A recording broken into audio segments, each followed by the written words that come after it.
Good morning, and welcome back to Daily Dhamma, a letter to our children.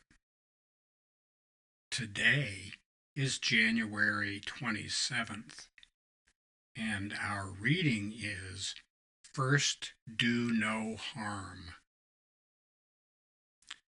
Each of us should take the Hippocratic Oath.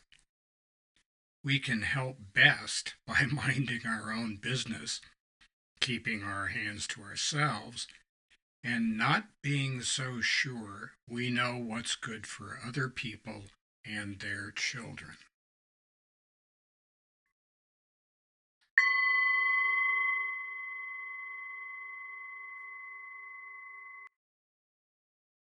It is funny, not funny, haha, funny, odd, how science is used to control people and the things you can get people to do uh, that would violate the Hippocratic Oath, including doctors.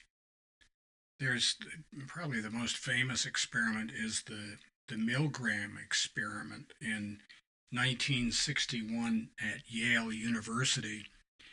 And he and his colleagues were looking at whether or not people would administer what they believed to be fatal shocks to people who were either visible or on the other side of a wall, but whose sounds of pain could be heard.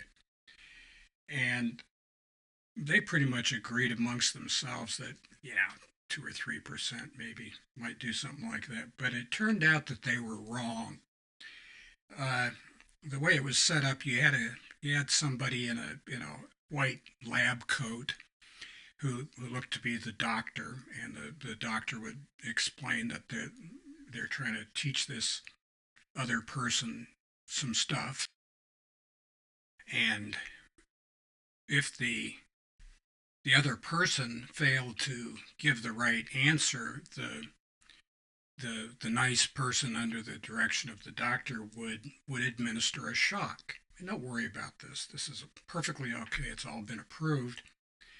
And the guys who put on the experiment thought, well, there might be a couple of idiots that would do this. But it turned out that people were quite willing to crank the dial to past 300 volts and up to 450 volts, which were most certainly fatal electrical charges.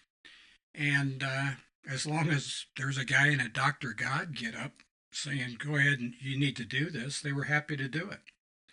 And the range was somewhere between 28% and 91% of subjects were willing to administer fatal shocks, with the average being 61% and 68% on two different occasions that they ran this. Now, this has been duplicated and redone all over the place, and it does not fill anybody with great confidence that people have a moral compass instead of a weather vane.